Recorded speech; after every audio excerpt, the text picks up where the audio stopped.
about that as well in the conversation about that. So I'll start with Apocalypse Never. So let's see, I am a longtime environmental activist. I've been an environmental activist for 33 years, ever since I was 15 years old. Long left-wing credentials. Went to Nicaragua to work with the Sandinistas in the 1980s. Was very involved in various Latin American social justice, socialist movements. I am probably best known because I changed my mind about nuclear energy about 10 years ago. I decided that it was good, not bad, that it was necessary technology. In fact, that we have no choice but to be good stewards of the technology, and that it was the only technology that can replace fossil fuels because renewables are inadequate. And in fact, I show in Apocalypse Never, bad for the environment. So that's what I'm best known for. I decided to write Apocalypse Never because I was actually working on a book about nuclear power, but then I decided to broaden my focus to environmental alarmism more broadly because I became very upset by the exaggerated claims that were being made last year. Widely publicized claims. People said things like climate change will kill 6 billion people. People said things like suggesting that there's not enough natural environment for everybody to be lifted out of poverty. And various other people claim things that we have to go vegetarian to reduce carbon emissions. These things were untrue, and I decided to broaden my focus from a history and a criticism of nuclear energy alarmism to discuss broader forms of environmental alarmism. And some of my concern, I dedicate the book to my children who are 14 years old and 21 years old. My kids are fine because I talk to them about the science, but my daughter's friends, who's 14 in particular, they're very genuinely they don't know if they're going to live long enough to have kids, which is just outrageous if you understand climate science. And they've been bombarded with misinformation. So I wanted to push back on environmental alarmism. And the book is really, about kind of 3 different parts. There's sort of 3 parts to the book. The first 4 chapters debunk widespread environmental myths. I argue that climate change is real, but it's not the end of the world. And in fact, it's not even our most serious environmental problem. I point out that the Amazon is not the lungs of the world. It's not the source of our oxygen. You could turn the whole Amazon, God forbid, but you could turn the whole Amazon into a parking lot and it wouldn't change how much oxygen there is in the world. And that the approach to protecting the Amazon forest has been counterproductive in most instances. It's because in a small is beautiful ideology, which is what environmentalism is mostly, Greenpeace and others forced farmers to basically fragment the landscape. And so instead of what you want from a conservation perspective, as well as from an economic perspective, is you want to concentrate farming and productive uses of the natural environment so that you can allow larger areas of contiguous wilderness, in this case, rainforest. There's a number of big animals, big cats, bird species, other species. You want contiguous rainforest. You don't want to have it fragmented. Well, that's what occurred. And that it really is all driven by a kind of Western, European, American insensitivity to the development needs of poor countries. Europe and the United States, of course, we deforested and used fossil fuels to become rich countries. Now we're trying to prevent poor countries from doing what we did. And I don't think that's right or fair or is going to work. I talk about how we're not causing a 6th mass extinction. The extinction rate is still 0.001. Humans are having big impacts on the natural world. And I describe those impacts, and some of them are very bad and sad. But we're not causing a mass extinction. A mass extinction would be as if we're causing 50% of all species to go extinct or more. That's ridiculous. We're not causing that. We're not on track to cause that. The single largest use of the earth by humans is pasture for meat production. So humans use about half of the ice-free surface of the earth. Of that half, a full half is for pasture for meat production. And all around the world, it's cattle ranching that threatens the species that everybody cares about. Mountain gorillas, Central Africa, the most spectacular species to see in the wild, by the way. Yellow-eyed penguins in New Zealand is really all threatened by cattle. But the good news is that the amount of land we use for cattle ranching peaked around the year 2000, has been going down, even as we're producing more food on less land. So from a conservation perspective, what matters is producing more food on less land. From an environmental point of view, in terms of pollution, the only thing that matters is moving from dirtier to cleaner fuels. So we go from wood and dung to coal, to hydroelectric dams, to oil and gas, and eventually to uranium, which we use for nuclear power. That's the positive trajectory. It's also has a physical basis to it. So you're moving from fuels that have lower energy density to higher energy densities. A single Coke can of uranium can provide all the power I need for my entire high energy life, whereas a single lump of charcoal is enough to cook a pot of beans. So that's the difference. It's about energy density.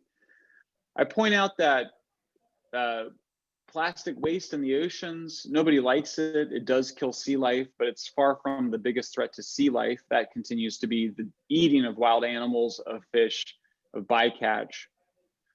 And that much of the plastic waste that's in the ocean is coming from rich countries trying to send the plastic waste to poor countries to recycle it. They don't recycle it. A lot of it makes it into the ocean. So if you care about plastic waste, as we should, it's not the end of the world, but you should want less plastic waste than more. We should not try to be recycling plastics. You can recycle aluminum and glass effectively, but we should not be trying to recycle plastics. It's not cost effective.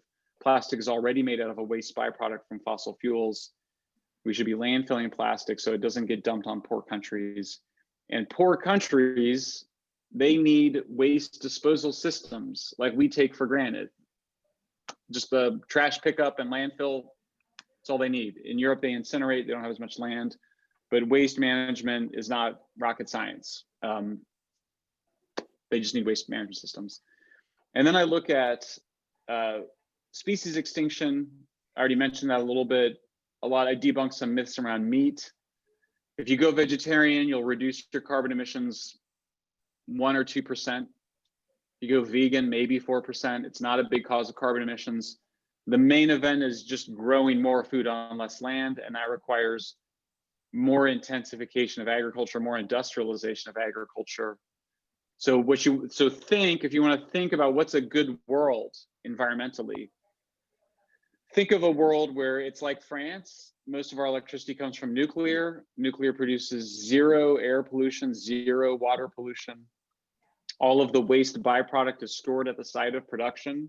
There's tiny quantities of it. The same can of Coke of uranium I mentioned becomes the waste byproduct. And then food production, it looks like the Netherlands. When you fly out of the Amsterdam airport and you look down, you'll see all these greenhouses. And if you fly at night or in the early morning, as I did, you'll see these greenhouses lit up. So a world that is powered by nuclear and is producing its food on tiny amounts of land is a world where humans have very small environmental impact. So then that brings us to the second part of the book, by the way. So the first part of the book is debunking the myth. The second part of the book is how humans actually save nature in the real world, what really matters. You know, we saved the whales not by using whale oil more sustainably. We saved whales by not using whale oil, and we stopped using whale oil twice, first in the 19th century by switching to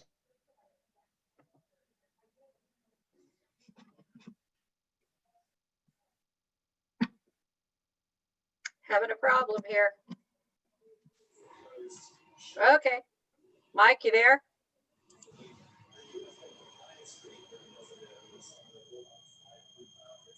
Can you guys still hear me? Sorry. Okay, now we can. Okay, sorry about that. I don't know. I'm the best Wi-Fi. I can switch to a different Wi-Fi channel if it happens again. So. Okay. Yep. Looks like Mike's Wi-Fi has let us down again. So let's hold on for a minute while he makes a switch.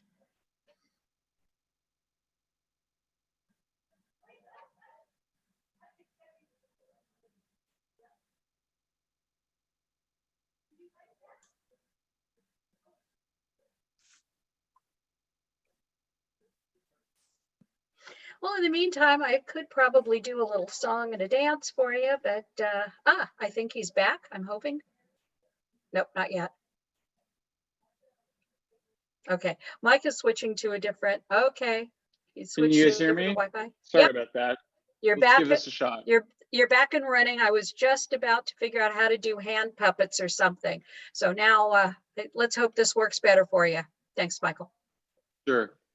Did you hear the whale oil story already, or did you get cut off at the whale oil? You got cut up because whale oil is not used anymore. So. Okay. So we saved the whales by not using the whales anymore for whale oil. We didn't use whale oil sustainably. We didn't have a cap and trade program for whales.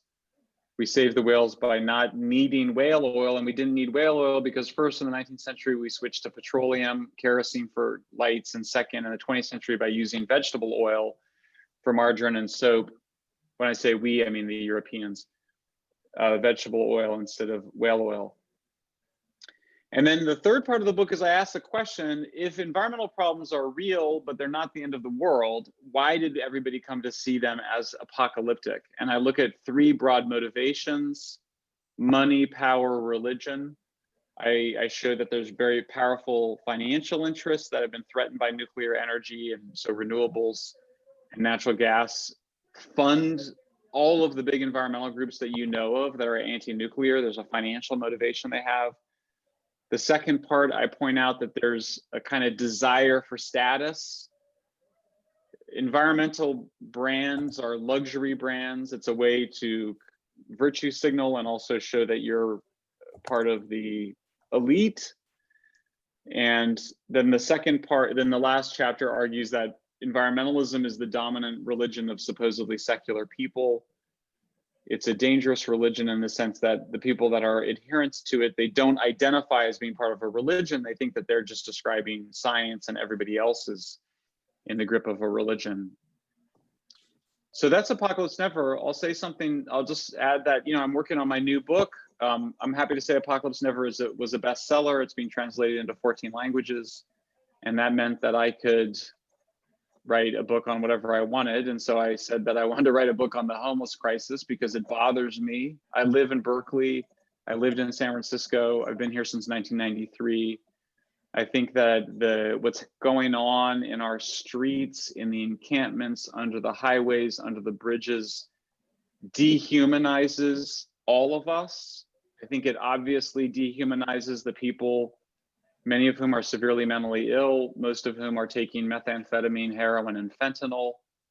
More than one people is dying every day in San Francisco from drug overdose deaths.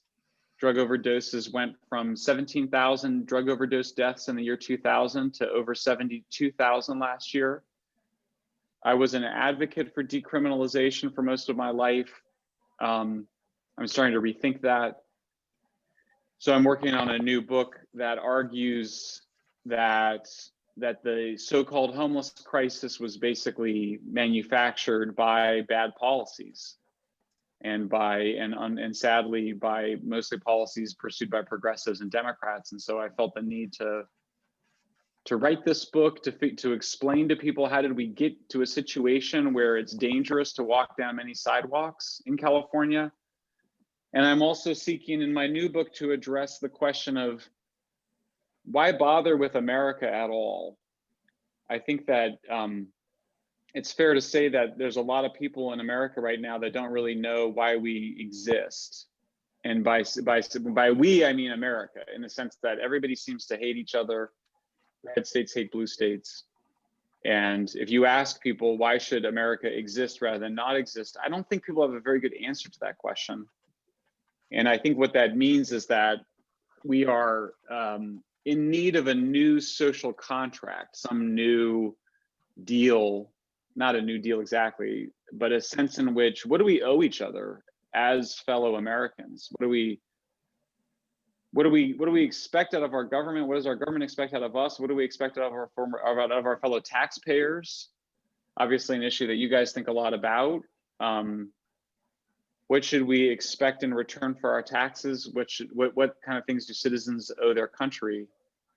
Because I think our country is in really deep trouble, and I don't think that this election is going to resolve any of the problems that we have. So anyway, Sue, I'll stop there. I've said a lot about Apocalypse Never. I've said something about the new book on San Francisco and homelessness, which is also a book about the need for a new social contract, I think, for a kind of new vision of America, because I think that Americans are very uncertain about what we are about right now. So I'll stop and just happy to have a back and forth with you, Sue, and with other folks. Mike, I know you were talking about the homelessness.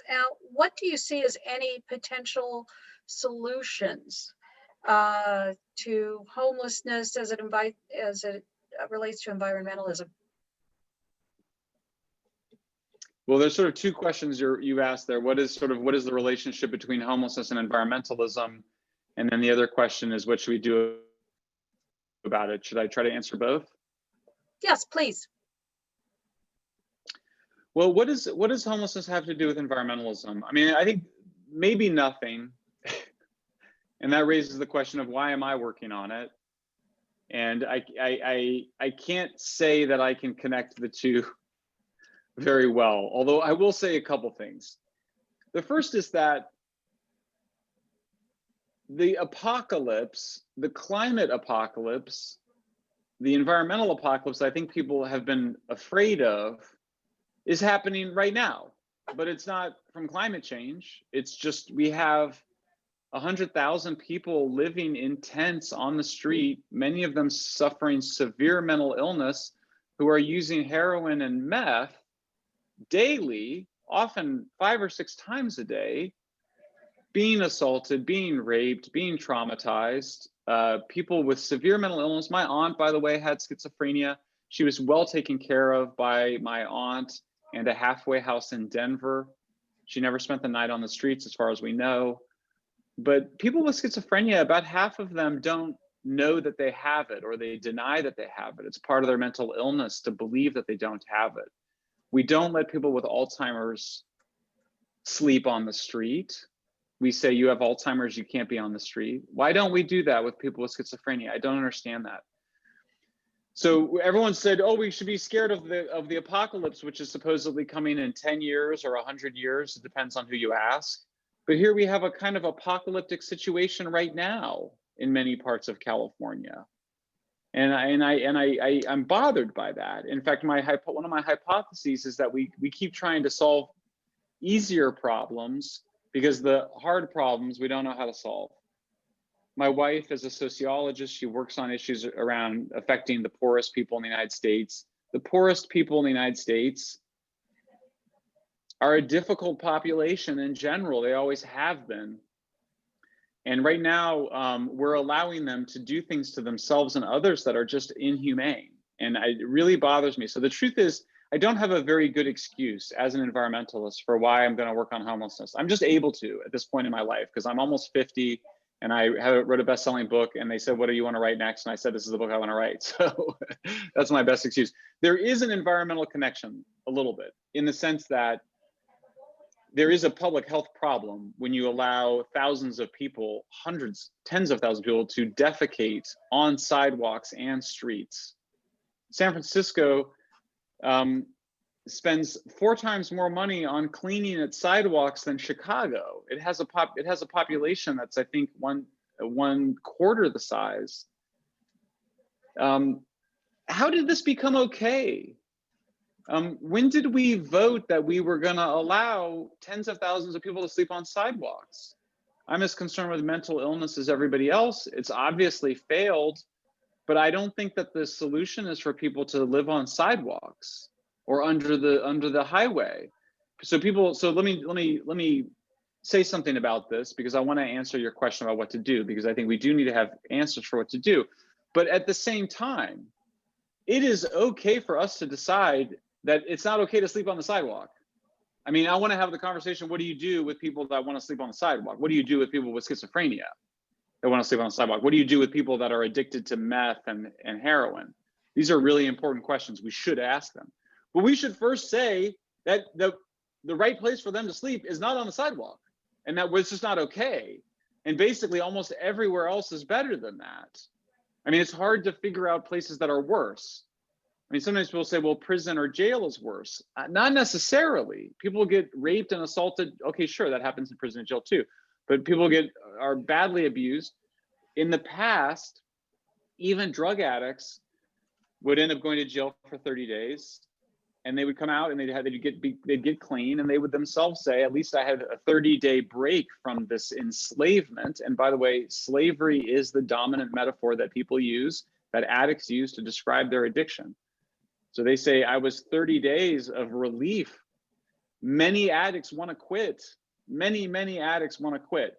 Many don't, but many do. Okay, so let me just say, first of all, it's okay to say it's not okay to sleep on the sidewalk, even if you don't, I mean, we don't all have to be social workers. So I think it's okay for ordinary people to say it's not okay to have people sleep on the sidewalks, even if you don't have an answer of how to solve poverty, for example. That's a difficult problem. Okay, but that's, Darn, I think we have another Wi-Fi problem. So everybody hold on just a moment. oh shoot. Okay, let me cut in real quick, Mike. Can you hear me okay? Yeah, I can hear you fine. Okay, great. You know, the vulnerability of the homeless population during COVID, the answer was, let's put them in hotels and we're taking over. And the government is giving them some narcotics to keep them in place, which sort of seems counterproductive from where I'm sitting. But on the other hand, do you see this as an answer to the public health crisis? I mean, I don't go to San Francisco anymore. I don't want to walk through the pee and the poop, and I don't want to step on needles, and I would not take people over there because there have been several times when I have felt unsafe walking the streets. And it just seems to be more and more as time goes on. There seems to be no end to it. It's brushed off and let go. Just because somebody's homeless, you know, the average Joe is not always uncomfortable. What you're uncomfortable with is the behaviors that you have seen from previous times. The Clean Water Act has been kind of shelved because of all the raw sewage that the homeless population has put in, and there's also disease in these camps. So do you think keeping them into hotels and giving them a certain amount of narcotics is part of the answer? I agree. It is not okay to let people sleep on the street, even if they want to. It is not okay to let people with mental illness and drug addictions harm themselves just because they think they want to. So is forced housing part of it, or there are programs out there? Yes, some are more expensive than others, but do we have enough programs to get people cleaned up so that they're thinking straight and becoming a productive member of society? Sorry, that was long-winded. No, it's fine. And Sue, can you hear me okay now? Yes. Are we okay? Good? Are we okay? Okay. I want to answer your question, but I want to, if it's okay, what I'd like to do is answer the question, what should the next governor do? Rather than what should the mayor of San Francisco have done during COVID? And the reason for that is that the question of what should the next governor do is a real question. And maybe it's this governor, maybe it's another governor, but that's a question that all of you have some say over, whereas what the mayor of San Francisco does, we don't have any say over it. And I think the past, I mean, I just kind of, I try to avoid being like, well, if I had been the mayor during that situation, here's what I would have done, because first of all, the situation's past and we just need to look forward. So let me say, I think there's a reasonable question of what do you, if you were a new governor or if some new governor asked me what I would do, and we needed a plan, here's what I would say.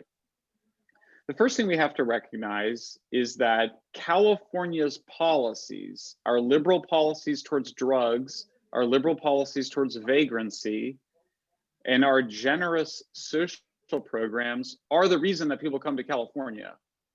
That, you know, you can use heroin on the street of San Francisco and pass out in a heroin stupor and not be arrested. Okay, you can't, in Boise, Idaho, you can't do that. You'll go to jail. Okay, so people that are heroin users, they know that. Are you still with me, Sue? The sound Yep. is okay? Yeah, we're doing good. So you have to Yeah, we're understand that first. There's a hidden acknowledgement I have discovered in my research by everybody, governors, the head of public health, the experts, a hidden acknowledgement that California is a magnet. They say that actually. Same with San Francisco. We know it's a magnet.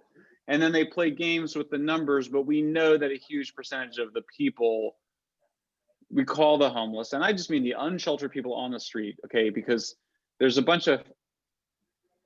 the radical left in particular, and I consider myself a moderate Democrat, by the way, so I'm not saying this, I'm not calling people names. I'm saying that truly the radical left, the people who would say they're radical left, have played games with the language and the numbers, but this is the main event. Okay, if California had an East Coast winter, it wouldn't be as bad. All right, so you're dealing with, of course, you have a climate issue, of course, but then it's these broader liberal attitudes and generous social programs.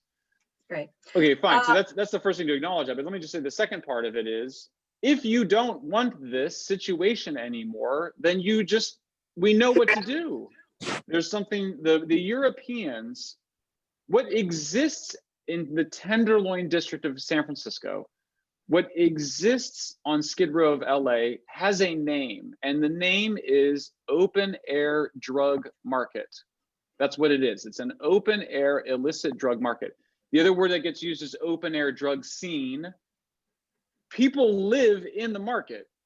So we don't allow alcohol, marijuana, pharmaceutical drugs to be sold in unregulated open air drug market. We don't allow that. We don't even, I mean, you have to get a food license to have a food truck, but we allow people to sell heroin and meth to severely mentally ill people in Skid Row and on Tenderloin, and it's completely unfair to the people it's unfair to the people that are addicted to hard drugs because it's a form of slavery. It's unfair to working class, poor, mostly Latino and Black communities. It's openly called a containment strategy. It's always been a containment strategy to contain all that stuff in the poor neighborhood of the Tenderloin. The only reason I got a book contract on it, and the only reason it's national news and the #1 issue for most Californians, is because they can't contain it anymore. We're in such a drug epidemic. There is so much drug addiction. It starts with opioid pills. Then after the pills get too expensive, people switch to heroin because it's much cheaper. Now they're using fentanyl. Fentanyl is just insane, guys. It's 10 times more potent. Yeah. And it causes, we're having these skyrocketing overdoses.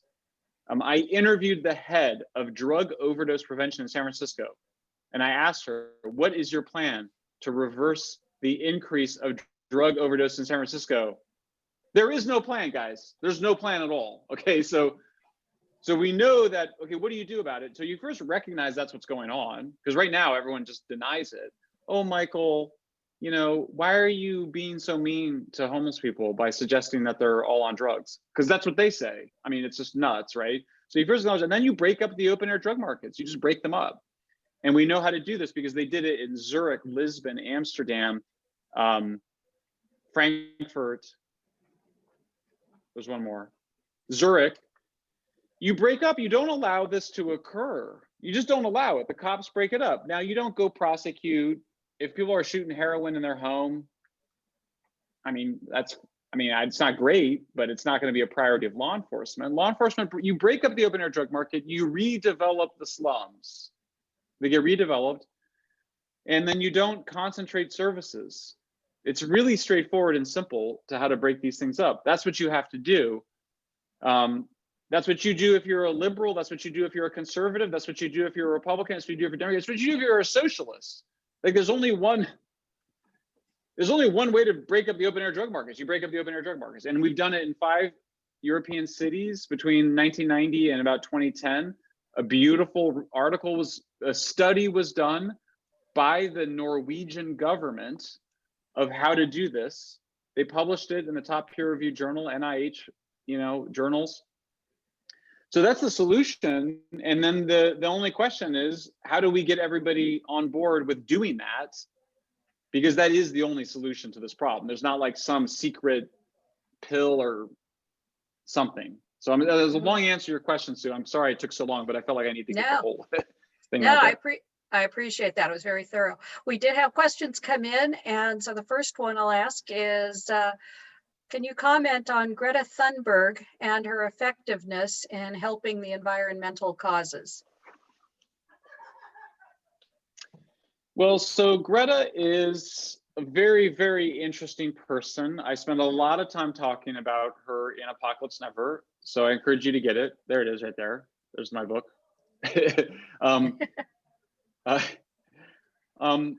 She's a very, very interesting person. She's obviously very intelligent, very caring. She also says that she suffers from Asperger's, which most people now say is part of the autism spectrum.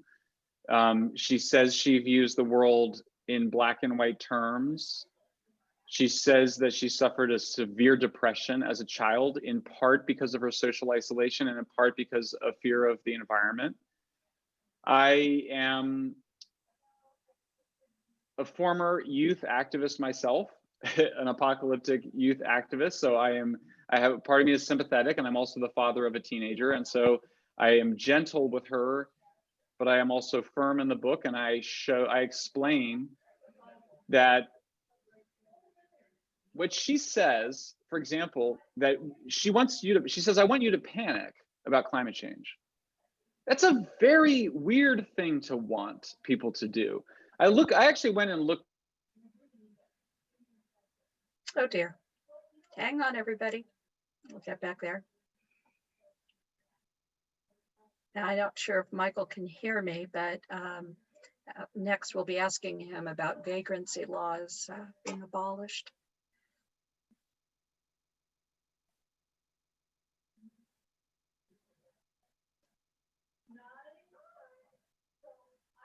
Okay, nobody move.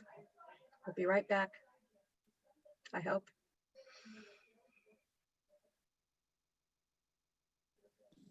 Okay, things are moving again, I believe. Oh, sorry, guys. Where did I lose you, Sue? Where did I lose you? Actually, I was trying to fill in there. We'll get back to that. I wasn't taking notes. Did I lose you at panic? It's Greta Thunberg, basically, and her history. And you're frozen again, I can see. There was Greta Thunberg's history and how intense she is. Did I lose you on? Did I lose you at? Did you get the panic part or no? Yes. Yeah. And okay. Well, then I sort of made my point. Yeah. Nobody should ever want to cause a panic. But if you have Asperger's, you look at the world differently, and certainly it shows in her affect. Yeah. I mean, I think the other issue is, are you hearing me okay, Sue? Yes. I switched again. I switched to my phone now. Yeah, I would just say, the final thing I would say about it is that, she's also a rich girl. She's from a wealthy family. They live a wealthy existence in Sweden. They get 40% of their power from nuclear. She doesn't have any idea what it's like to be a poor person, either in or in any developing economies. And I think I think she's extremely insensitive to the development needs of poor countries. So, I've invited her and her family to come with me to the Congo so they can get a perspective. Thank you. I mean, yeah. Thank you. That, it's like people who criticize the police. Don't criticize them until you've taken a ride along. Gives you a world of information you might not otherwise get. Let me move on to the next question because I want to make sure we cover them all. We've got about 5-6 questions before we sign off. How do you feel about the historical abolition of the vagrancy laws? Well, I mean, we still have in San Francisco, there still exist prohibitions of lying down on the sidewalk. I'm not sure that the problem is a lack of laws or even tools for the most part. I would think, if I have to kind of think of when I talk to people that work with the homeless, what they say is that they noticed a bigger difference after the passage of Prop 47, which passed in the year 2014. And you got to remember, we were trying to deal with prison overcrowding as well. You know, we had so many people in prisons. But a big change occurred when it used to be you get arrested for heroin or meth or something. You'd go in front of a judge, and the judge would say, you can have jail or drug treatment. Well, most people would choose drug treatment, and most people relapse. We know that. That's okay, but you got to keep trying. But for me, I think the bigger issue is that you need to restore drug courts. You need to enforce no sleeping on the sidewalks laws. You just need to decide. The society, the main event is just to decide we're not going to put up with this anymore. Instead of this kind of like, oh, but everybody has to have their own apartment. Thank you.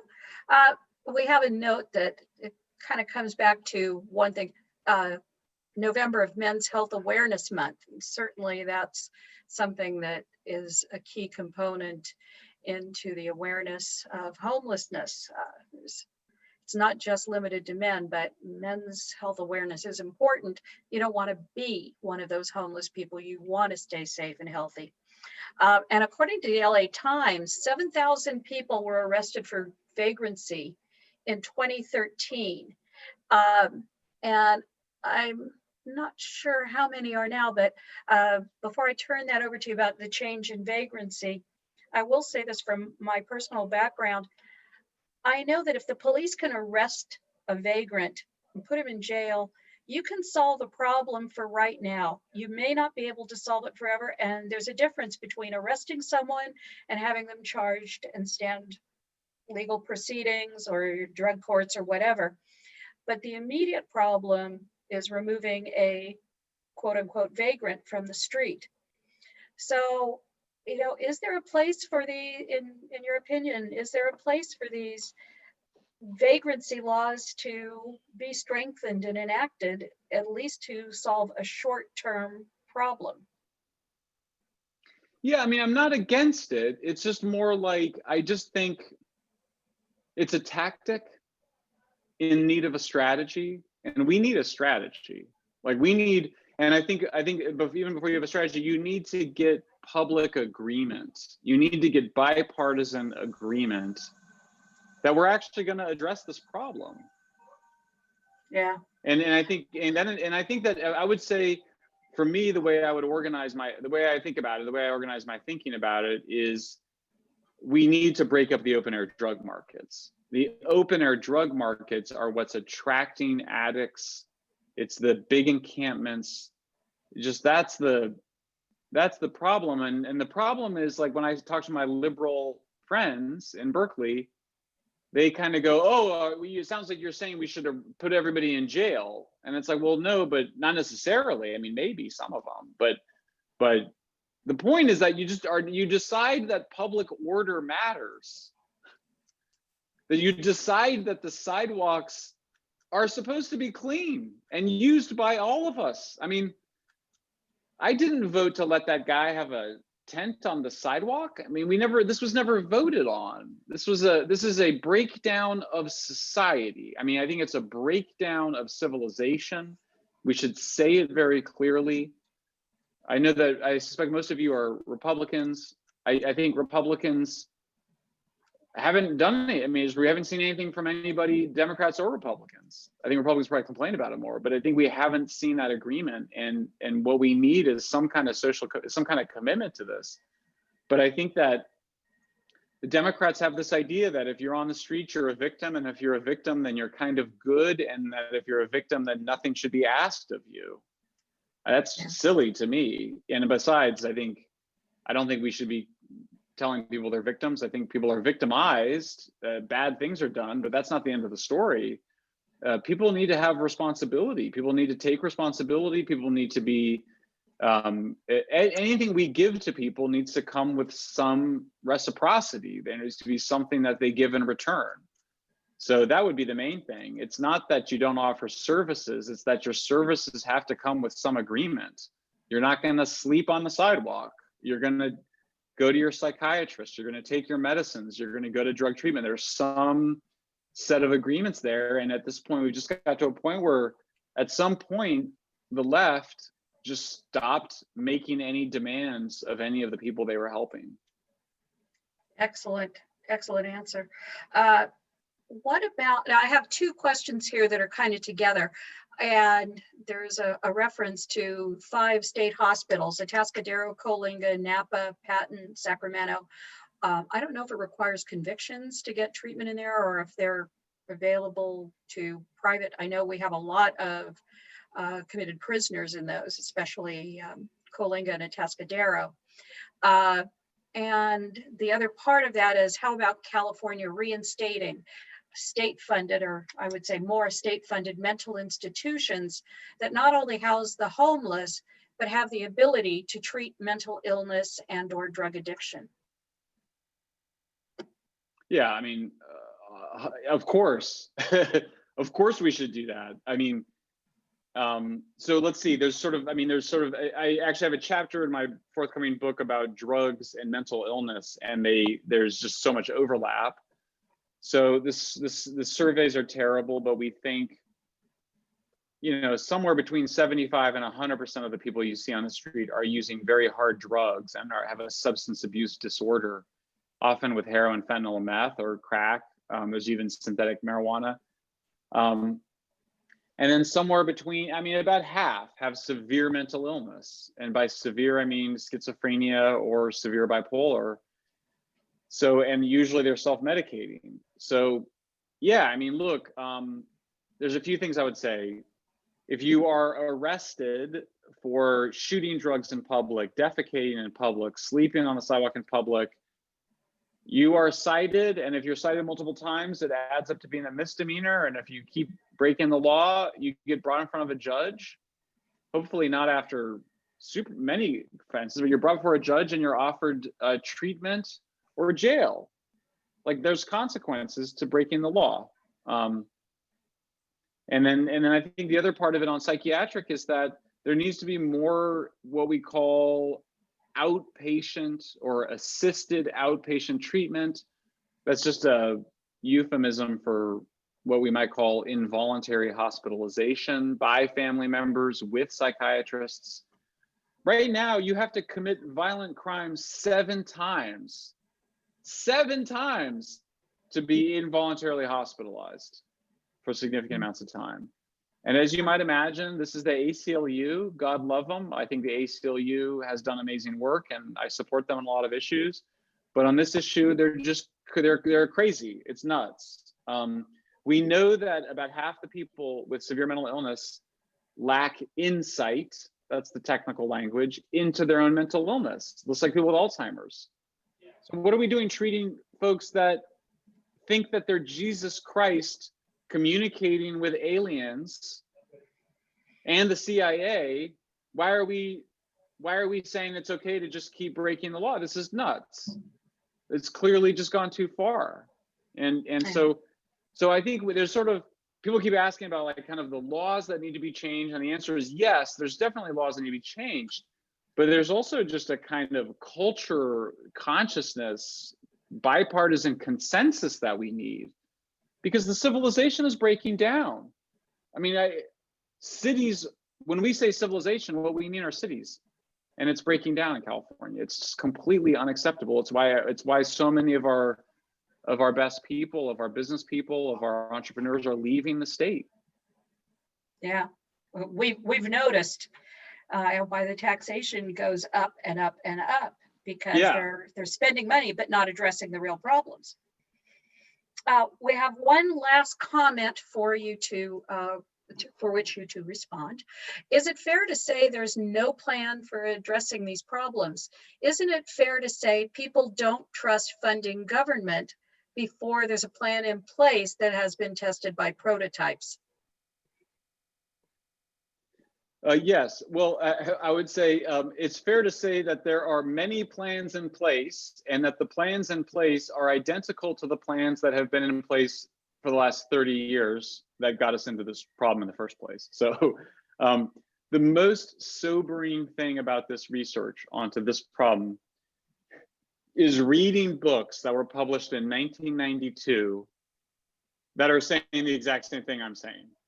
It's a little, it's humbling. I actually mentioned this to my wife.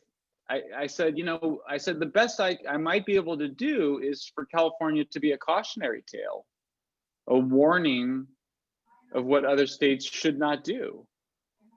And she said, you know, she's a very thoughtful person, and she said, you know, we have to live here. You know, like that's not good enough. We need to actually. So in terms of prototypes, it's like I said, we know how to do this. This is, we've had open air drug markets with homeless people, supposedly homeless people in them. By the way, most homeless people have families that have kicked them out, right? I mean, that's, so we've done this. You don't need any more pilot projects. We've done it. Amsterdam, Lisbon, Zurich, Frankfurt. I always forget one of them. They've done it, and they all did the same thing. They all did the same thing. Now you need shelter, but it doesn't have to be the Ritz. You know, shelter shouldn't be too nice. You're trying to, at every step. So I shadowed, but I'll just end with this. I shadowed the head of drug policy for Amsterdam as he made rounds at the homeless shelters. And he said, because I said to him, I said, Renee, what's the secret, man? Like Amsterdam, I don't know if you guys have been to Amsterdam, but people smoke marijuana in public in Amsterdam, and they have a heroin injection program, and they have methadone, and they had these terrible open air drug scenes, and it's much nicer now. Even the poorer parts of town they fixed up. I was like, Renee, what's the secret? What'd you guys do? And you know, he kind of looks like the actor Jason Statham. He's a former football player, and he goes, he's like, look, you gotta have. He's simple because you gotta have carrots and sticks. You always have to have a way for people to improve their lives, and then there needs to be some consequence if they don't do the right thing. So I saw him interact with people and do this. With one woman who was psychotic, he called her psychotic. She probably had schizophrenia or severe bipolar. He kept saying, you know, if you take your medicines, that's a problem, right? With people with severe mental illness, they don't take their medicines. If you take your medicines, he said, I can get you your own apartment.